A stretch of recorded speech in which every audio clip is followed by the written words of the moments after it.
오늘 우리에게 주신 하나님의 말씀 고린도서 4장 6절부터 10절까지의 말씀, 고린도서 4장 6절부터 10절까지의 말씀입니다.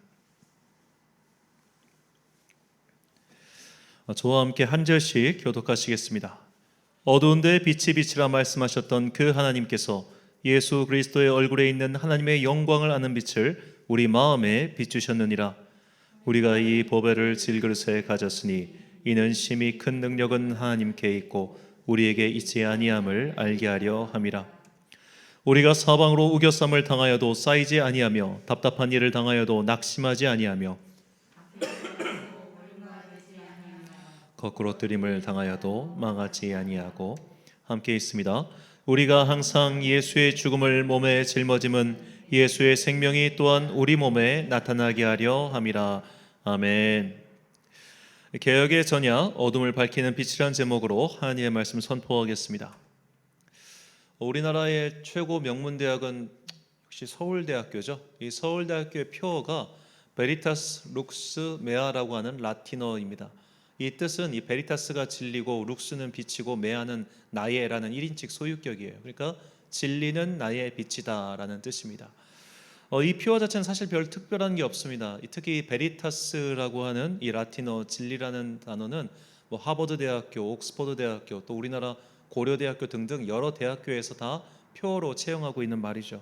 그러니까 진리 추구는 대학의 본연의 목적이다, 이렇게 생각하면 별 문제가 없겠습니다.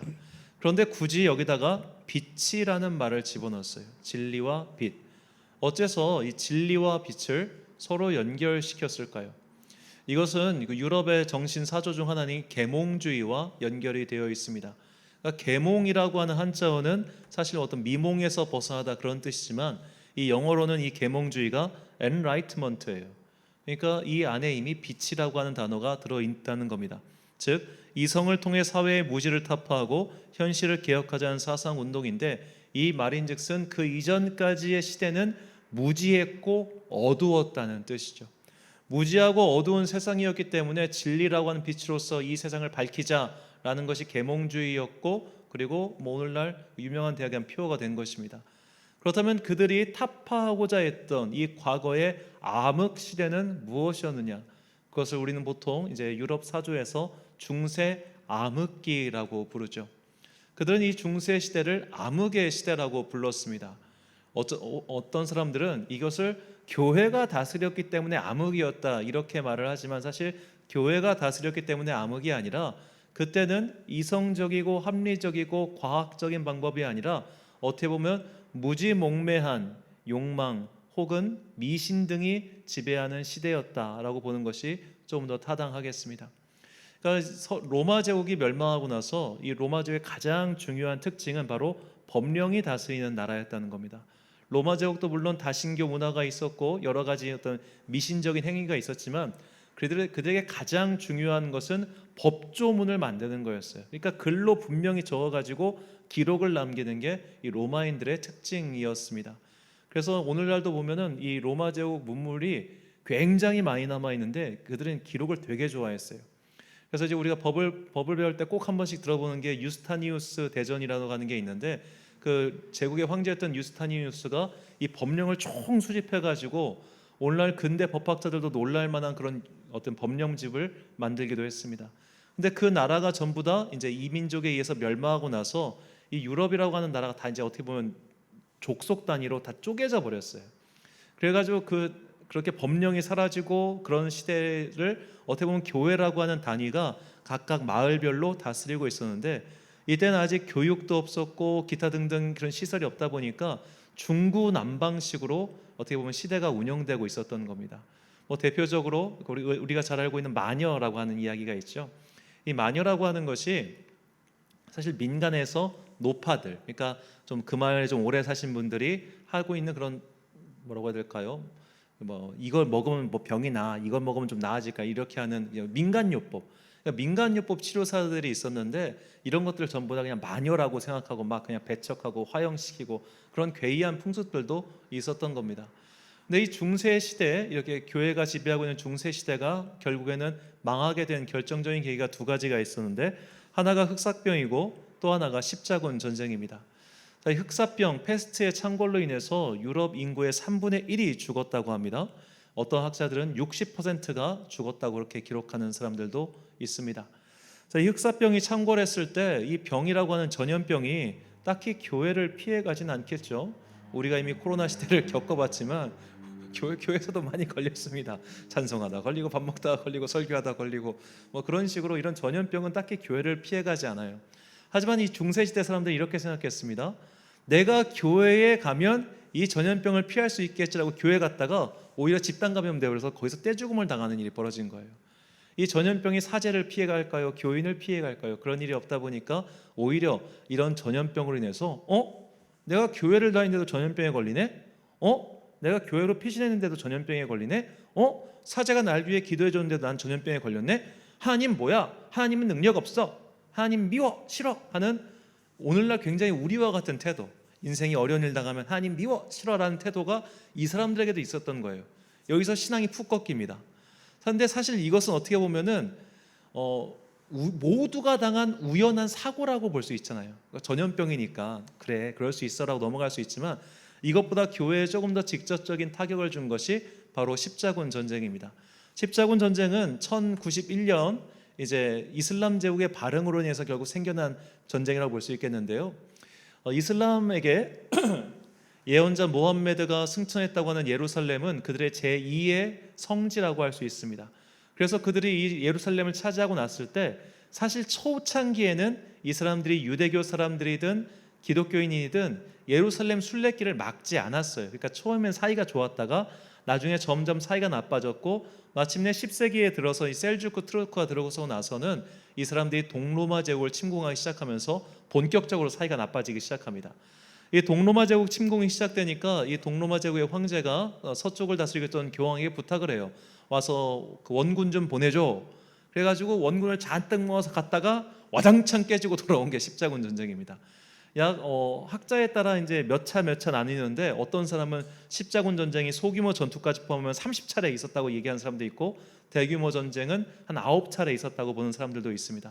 오랜 시간 동안 그 예루살렘을 탈환하겠다는 목적으로 정말로 많은 사람들이 갔지만 다 죽고 돌아온 거예요. 큰 실패를 하고 돌아왔죠. 그러다 보니까 이 교황의 권위에 대해서 교회의 권위에 대해 사람들이 물음표를 던지기 시작한 겁니다. 니들 왜 그래? 니들 왜 그렇게 행동하는 거야? 자, 이런 의문을 가지고 교회의 문제가 무엇이냐? 그것을 진지하게 탐구하고 또 그 문제에 대해서 지적한 사람이 있었는데 그가 영국의 사제였던 존 위클리프라고 하는 사람입니다.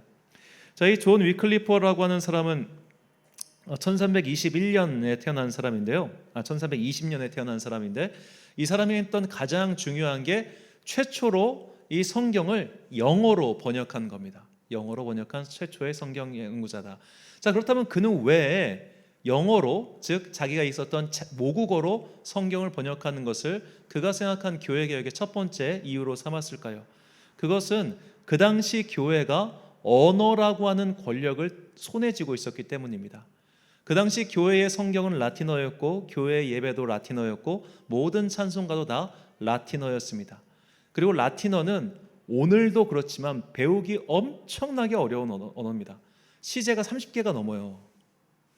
영어처럼 뭐 그냥 과거 완료, 뭐 현재 완료, 뭐 미래, 뭐 수동태, 별태 해가지고 그 동사 변화법만 60개인가 이렇게 돼가지고 그걸 다 외워야 돼요. 진짜 난 전화 배웠다가 점수가 어마어마하게 뭐 할 정도 나왔는데 진짜 어려운 학문입니다. 라틴어 자체가. 이거를 농노들이 어떻게 배워요? 그러니까 언어라고 하는 특별한 권력을 손에 쥐고 그냥 자기들끼리만 그걸 향유하고 있더라는 거예요. 오늘날에도 이런 집단이 있죠. 바로 법조인들과 의료인들입니다. 자, 법전을 보면 분명히 한국말인데 못 알아들을 말 굉장히 많습니다. 왜냐하면 법전에 사용되는 언어의 90%가 일본식 한자어이기 때문이에요. 더군다나 150년 전에 만들어진 일본식 한자어입니다. 그거를 바꾸자는 운동이 있었어요. 법학계 내에서 이걸 좀 바꿔보자. 사람들이 읽고 이해할 수 있게. 아니 법령을 만들어 놓고 정작 백성들이 이해 못하면 그게 무슨 소용이야. 해서 바꾸려고 했는데 실패했어요. 왜냐하면 이 나만 알아들을 수 있는 언어 이 자체가 권력이라는 것을 그들이 너무나 잘 알고 있기 때문입니다. 모두가 그 말을 알아듣고 해석할 수 있으면 변호사나 판사나 검사의 역할이 줄어들 거 아니에요. 아니 변호사 양반, 내가 이거 읽어보니까 판례가 이렇고 이게 법전의 뜻이 이런 거고 여기 안에 있는 의미가 이런 건데 왜 당신은 이걸 이 조서를 이따기로 막 이렇게 할 수 있을 거 아니에요. 그러니까 일부러 어렵고 못 알아듣게 쓰더란 말입니다. 대표적인 게 의료인들이죠. 우리가 의료 드라마를 보면 밑에 자막에 그들이 쓰는 언어를 풀어주잖아요. 그러니까 자기들만의 용어가 있어요. 여러분, 우리가 차트를 읽을 수 있다는 것만 해도 그와 나가 구분되는 권력인 겁니다. 우리는 차트를 봐도 뭔 말인지 몰라요. 그러니까 하고 있다가 가족 중에 의료 관계자나 간호사나 의사가 있어야 카트를 보고 저기요, 약을 왜 이렇게 처방했어요? 이렇게 말이라도 할 거 아니에요. 근데 우리 아무것도 모르니까 네 이러잖아요. 그러니까 무언가를 안다고 하는 것은 권력이고, 그리고 그 알매 진입장벽을 높여가지고 자기들만 아는 언어 체계만 사용하는 그것이 그 당시 교회가 가지고 있던 가장 큰 권력이었고, 여기서 부패와 타락이 일어난다. 위클리프는 그렇게 본 겁니다. 그래서 모두가 성경을 읽을 수 있게끔 그가 영어로 최초로 성경을 번역한 거예요. 그렇다면 그의 이런 행동을 교회가 승인해 줬을까? 땡! 그는 무려 죽은 지 40년이 지나서 부관 참시를 당합니다. 그의 시체를 파가지고 그걸 목을 잘라서 화형을 시키는 그런 아주 끔찍한 일이 벌어졌는데, 그만큼 그가 언어라고 하는 그 권력에 도전하는 것은 굉장히 큰 범죄라고 그 당시 교회는 판단했던 것이죠. 하지만 위클리프의 이런 사상에 또 영향을 받은 또 다른 신학자가 있었는데, 그는 체코 출신의 종교개혁자인 얀 후스였습니다. 이 얀 후스는 어떻게 보면 위클리프보다 더 유명한 사람이었는데, 왜냐하면 위클리프는 성경을 번역했을 뿐 기존의 교회 체제에 대해서 그렇게 강하게 공격하진 않았어요. 하지만 후스는 여기서 좀 더 나아갔습니다. 그는 단순히 이 성경을 모국어로 번역하는 것에 그치지 않고 모든 예배 또한 모국어로 진행해야 된다라고 주장을 해요. 설교도 사람들이 알아들 수 있게끔 모국어로 해야 되고, 찬송도 사람들이 부를 수 있게끔 모국어로 해야 된다, 이렇게 주장을 하는 것입니다. 자, 이것이 얼마나 큰 그 대단한 일인가 하면 혹시 나중에 외국에 나가셨을 때 외국인들이 모이는 교회 가서 예배를 한번 드려보십시오. 1시간 동안 한마디도 알아듣지 못하는 그 예배 시간에 거기 한번 앉아보세요. 어떤 기분이 드나. 여긴 어디, 나는 누구, 진짜 머릿속으로 많이 있는 거예요. 제가 이게 그 유럽에 있을 때 어쩔 수 없이 저는 이제 유럽은 뭐 개신교회가 얼마 없으니까 가톨릭 교회 가서 이 미사를 드리는데 처음부터 끝까지 한마디도 못 알아듣. 한마디도. 다만 이제 뭐 들은 뭐 풍월 같은 게 있다 보니까 이게 찬송이구나, 이게 뭐구나라는 걸 짐작은 하지만, 그나마 전 전공자니까 짐작을 하지, 그 당시 옛날 사람들이 이게 뭔 말인지 어떻게 알았겠습니까? 그러니까 사람들이 다 그냥 무식한 상태에서 가만히 있는 거예요. 근데 후스는 이걸 지적한 겁니다. 우리가 이렇게 가만히 있으면 안 돼. 너희들 각 사람이 이걸 듣고 알고 자기 입으로 고백을 해야 돼. 이것을 말하고 그것을 실천하는 겁니다. 그래서 후스는 화형을 당합니다. 그가 화형을 당하면서 남긴 유언이 앞으로 100년이 지나면 나의 뜻을 이을 한 백조가 등장할 것이다, 그런 예언을 해요. 그리고 그 예언대로 이제 1517년에 마르틴 루터가 95개조 반박문을 내걸게 되죠. 그 이야기는 다음 주 종교개혁 기념주일에 이어서 하도록 하겠습니다. 자, 이 두 사람이 이렇게 모국어로 된 성경을 가지고 우리가 자신의 입으로 성경을, 자신의 언어로 성경을 읽고 그리고 그것을 믿음을 고백하고 그렇게 변화된 그리스도인으로 살아야 된다라고 주장을 했는데, 과연 이들의 주장에 사람들이 많이 동조해 줬을까요? 답은 아니었습니다. 사실 우리가 뭐 다음 주에 자세히 말씀드리겠지만, 마르틴 루터와 같은 사람이 이 종교개혁에 성공할 수 있었던 것은 사람들이 그가 말하는 교리적인 주장에 동조했기 때문이 아닙니다. 사실 마르틴 루터의 운동이 성공할 수 있었던 건 그 당시 세금과 굉장히 밀접한 관련이 있어요. 그 당시 독일 사람들이 세금을 이중으로 내고 있었습니다. 하나는 교황에게, 하나는 영주에게. 근데 루터의 등장으로 인해서 교황에게는 세금 안 내도 되는 거예요. 그냥 영주에게만 내면 되는 거예요. 그러다 보니까 영주들이 루터 편에 들어주고 루터가 백성들의 지지를 얻었던 거라면, 이 당시 위클리프나 후스와 같은 경우는 이런 것이 없었기 때문에 그들은 어떻게 보면 실패하고 말았던 것이죠. 자, 그 당시 백성들 입장에서는 내가 라틴어로 예배를 하든 모국어로 예배를 하든 아무 상관이 없었던 겁니다. 그것이 뭐야? 어차피 나는 영어도 까막눈인데, 내가 비록 영어로 말을 하고 있지만 영어도 까막눈이잖아요. 그러니까 성경을 읽을 필요가 없는 거예요. 내가 체코 사람이지만 체코 말은 할 줄 알지만 체코 언어를 읽을 수가 없는데 이거 더군다나 어려워. 그러니까 일반 백성들이 볼 때는 모국어로 번역하든 모국어로 예배를 드리든 모국어로 찬송을 하든 별로 나와는 상관이 없는 거예요. 자, 반면에 이 가톨릭은 되게 쉽습니다. 네가 못 알아들어도 상관없어. 너는 그냥 여기 앉아만 있으면 돼. 이게 가톨릭이 말하는 구원의 원리예요. 자, 개신교회와 가톨릭의 구원 간의 가장 큰 차이가 무엇이냐 하면은, 개신교회는 결국 각 사람의 믿음의 고백을 가장 중요하게 여깁니다. 내가 주님을 만나야 되고, 내가 구원의 확신이 있어야 되고, 내가 구원의 체험이 있어야 돼요. 그런데 가톨릭은 그게 아니에요. 구원받을 첫 번째 조건 1번, 세례를 받아야 돼요. 두 번째, 2번, 매일 평소에 지은 죄에 대해서 사제에게 고해성사를 해야 돼. 3번, 그 외의 죄들은 매주 드리는 미사 속에서 너희가 성찬 성례에 참여하면 죄가 용서받아. 그럼 죽기까지 지은 그 수많은 죄들, 죽기 전에 또 미사를 드리면 돼. 이거였어요. 그래서 가톨릭 교리에 따르면, 가톨릭의 구원관에 따르면 우리의 윤리적인 행위와 나의 구원은 별 상관이 없습니다. 바꿔 말하면 내가 나쁜 짓을 해서 돈을 벌고 살았어요. 그럼 용서를 어떻게 받느냐? 죽기 전에 헌금하면 돼요. 그래서 우리가 옛날 마피아 영화 같은 거 보면은 마피아들이 식사하기 전에 이거 나오잖아요. 내 범죄와 내 구원은 상관이 없는 거예요. 왜요? 내 구원은 내 양심에 달린 게 아니라 사제의 선포에 달려있기 때문이죠. 그렇기 때문에 20세기에 들어서도 이 사실 범죄 집단과 이 가톨릭 사제 간의 연계 관계가 되게 많았던 거예요. 특히 남미 같은 경우. 그래가지고 막 남미가 일어났을 때 보면은 이 부패한 사제들이 굉장히 많았어요. 그냥 왜냐면 이제 이 범죄들 입장에서도 구원받고 싶을 거 아니에요. 그런데 착한 일을 하긴 글러먹었고, 그러니까 아유 범죄 저질렀어, 괜찮아, 내가 성수 뿌려줄게, 이런 식으로 해가지고 다 용서받았다고 생각하는 거예요. 이게 가톨릭 교리예요. 그래서 가톨릭 같은 경우는 이제 고리대금업자로 그렇게 부유하게 돈 번 사람의 경우 마지막 죽기 전에 네가 벌은 돈 다 헌금하면, 남은 것들 헌금하면 넌 죄가 용서받아 해가지고, 이런 고리대금업자들이 어떤 봉헌한 성전이 그렇게 많습니다. 한 500년 된 600년 된 성전을 보면은 그런 고리대금업자들의 이름이 적혀 있어요. 그러니까 봉헌자겠죠. 자, 이처럼 가톨릭 신앙은 우리를, 원래 성도를 되게 수동적으로 만들었어요. 그냥 가만히만 있으면 된다예요. 이것은 사실 우리나라에서 똑같습니다. 가톨릭 성도들은 술 마셔도 됩니다. 담배 펴도 아무런 문제가 없습니다. 제사 노 프라블럼입니다. 너 하고 싶은 대로 마음껏 살아. 대신 주일에 성단만 와. 가끔씩 고해성사도 좀 해줘.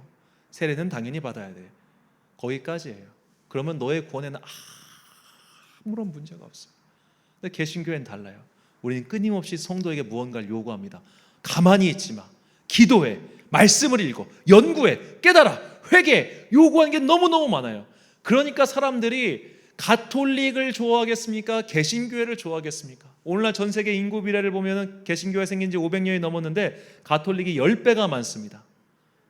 10배가 많아요. 그 이유는 가톨릭은 성도들에게 요구하는 기준치가 매우 낮기 때문이에요. 그럼 그들은 뭘 요구하냐? 사제에게 이만큼 요구를 하죠. 대신. 왜냐하면 너는 사제는 너를 통해서 구원이 선포되고 너를 통해 구원의 권한이 위임되었기 때문에 너는 베드로의 열쇠를 지닌 사람이야. 그러니까 더 어렵고 막 이렇게 살아. 그렇게 해서 좀 높은 수준을 요구하지만 사실 그들도 똑같이 살아요. 별거 없어. 자, 그런 식으로 이게 양쪽의 이 입장이 다른데, 보통 사람들의 입장은 아무래도 편한 게 좋잖아요. 그냥 굳이 집안에서 집안 싸움 일으키지 말고 그냥 제사 드리자. 그렇게 좀 하게 해주세요 하니까 제사 드리고, 이 사회생활 하려면 어쩔 수 없이 좀 술도 먹고 담배도 피우고 좀 그러는 거지. 왜 그래 하고 하게 해주고, 심지어 물론 이게 일관성 있는 사례라고 볼 수는 없지만, 이제 제가 어느 수기에서, 그러니까 어느 사람의 에세이에서 읽은 건데, 이제 그 매춘업을 하시는 분들 있잖아요. 그런 분들도 그냥 그렇게 살아도 주일날 와가지고 미사 드리면 다 모든 죄가 이렇게 해결된다, 그렇게 얘기를 해요. 자, 그리고 사제의 입장에서 되게 좋은 게, 가톨릭 같은 경우는 이 주임 사제가 설교를 쓸 필요가 없습니다. 설교분이 내려와요. 중앙에서. 똑같은 설교문을 해요. 얼마나 좋아요. 매일매일 쓸 필요도 없고. 자, 이런 식으로 가톨릭이라고 하는 것은 사람을 되게 수동적으로 만들고 어떻게 보면 그냥 가만히만 있으면 된다고 말하지만 개신교회는 반대로 능동적으로 만드는 거예요. 네가 그걸 찾아야 돼, 얻어야 돼, 쟁취해야 돼. 그러다 보니까 사람들이 피곤하죠. 그래서 개신교회는 성도를 가만히 내비두지 않아요. 계속 불리는 거예요. 그렇게 함으로써 뭐냐? 네가 어둠 속에 그냥 머물러 있는 수동적인 존재로 사는 게 아니라 능동적으로 너의 삶을 구원의 길로 개척해 나가라. 이것이 성경과 그리고 우리가 믿고 있는 복음의 진리입니다. 오늘 본문 6절 말씀 제가 읽겠습니다. 어두운데 빛이 빛이라 말씀하셨던 그 하나님께서 예수 그리스도의 얼굴에 있는 하나님의 영광을 아는 빛을 우리 마음에 비추셨느니라. 아멘. 자, 우리 마음에 비추셨다. 하나님께서 이미 이 진리를 알 수 있는 그 빛을 우리 마음속에 주셨는데 너희 각 사람이 그것을 깨달아 알아야 된다. 바로 이런 뜻입니다.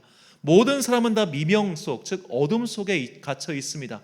이것을 사제라고 하는 어떻게 보면 신적 대리자가 나를 잡고 끌어주는 것, 이것이 아니라 너희 각 사람이 예수를 믿는 그 믿음을 가지고 어둠을 뚫고 진리의 빛 가운데 들어가라. 사실 이것이 성경이 우리에게 가르쳐주고 있는 구원의 원리예요. 이 원리가 잘 설명된 일화가 사도행전 16장에 나오는 빌립보 감옥의 이야기입니다. 사도 바울과 실라가 감옥에 갇혔습니다. 그런데 기도하자 그들이 이 옥새가 풀어지고 감옥에서 나오게 되었죠. 그때 감옥의 간수장이 그에게 묻습니다. 사도행전 16장 30절과 31절 말씀. 그들을 데리고 나가 이르되 선생들이여 내가 어떻게 하여야 구원을 받으리이까 하거늘 이르되 주 예수를 믿으라 그리하면 너와 내 집이 구원을 받으리라. 아멘. 자, 여기서 보면은 어떻게 해야 하니까 믿으라 받으리라 그렇게 얘기하죠.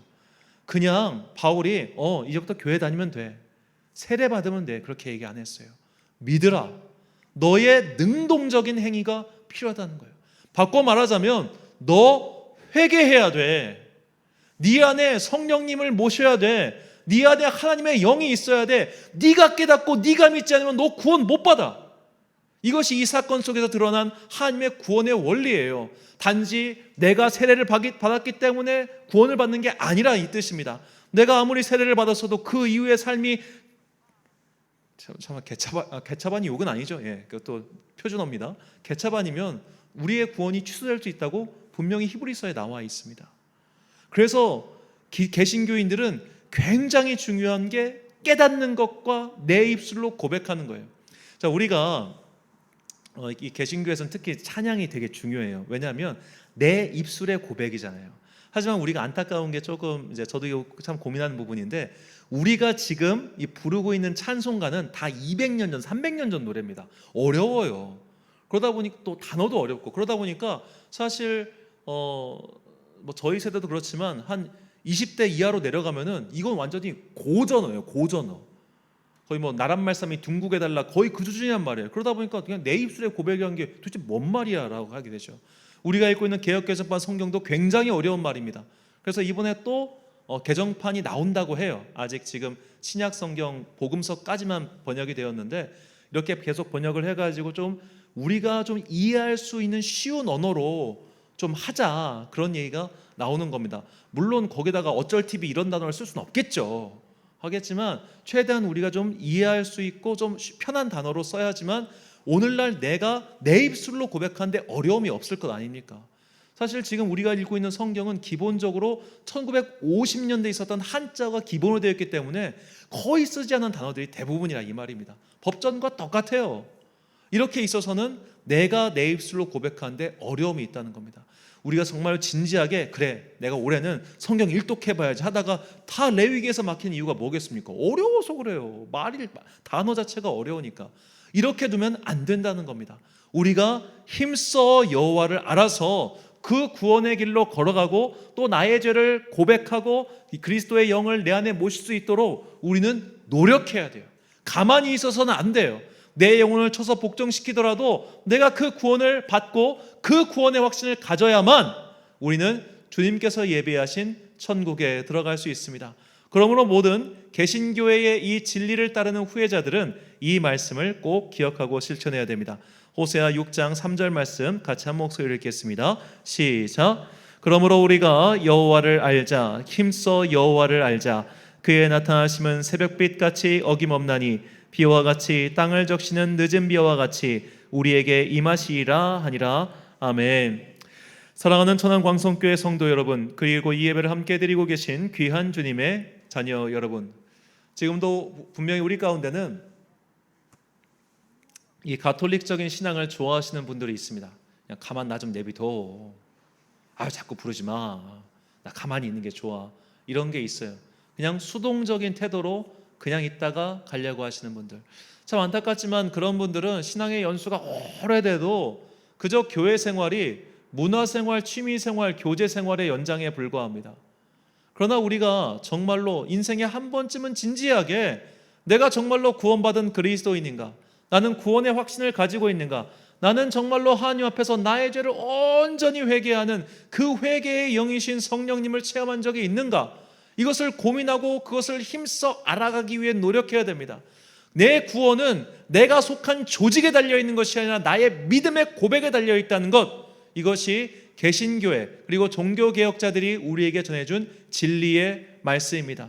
내가 속한 공동체가 나의 구원을 담보해 주지 못합니다. 오직 내가 얻은 그 구원의 체험만이 나의 구원을 보증해 준다는 것을 굳게 믿으시고, 또한 이것이 성경이 우리에게 가르쳐진 진리임을 믿고 어둠 속에 헤매이지 마시고 주님께서 우리에게 보여주신 그 진리의 빛 가운데로 굳굳이 걸어가는 여러분과 제가 되시길 주님의 이름으로 축원합니다. 기도하겠습니다. 사랑과 은혜가 풍성하신 아버지 하나님, 우리는 아직도 어둠 속에 갇혀 있는지도 모르겠습니다. 그러나 주님께서는 회개의 영이신 성령님을 보내사 우리를 그 어둠에서 건지시고 오늘도 주님의 전으로 나오고 계시니 참으로 감사합니다. 구원의 확신 그리고 회개의 영, 이 모든 것들을 우리에게 주시는 그 성령님, 성령을 구하는 자에게 반드시 선물로 주겠다 약속하셨으니 이 시간 이후로 단지 수동적인 그리스도인에서 벗어나, 단지 수동적인 그 태도에서 벗어나 힘써 여호와를 알아가며 그 구원의 확신을 얻기 위해서 경건 생활에 힘을 쓰는 주님의 귀한 자녀들 되게 하여 주옵소서. 구하는 모든 자에게 성령을 주시겠다 약속하셨사오니 그 믿음 가지고 날마다 기도하며 주님의 뜻을 힘써 알아가는 가운데 그 구원의 기쁨이 우리 가운데 임하게 하여 주옵소서. 이 모든 말씀 우리에게 길과 진리요 생명 되신 거룩하신 예수 그리스도의 이름으로 기도드립니다. 아멘.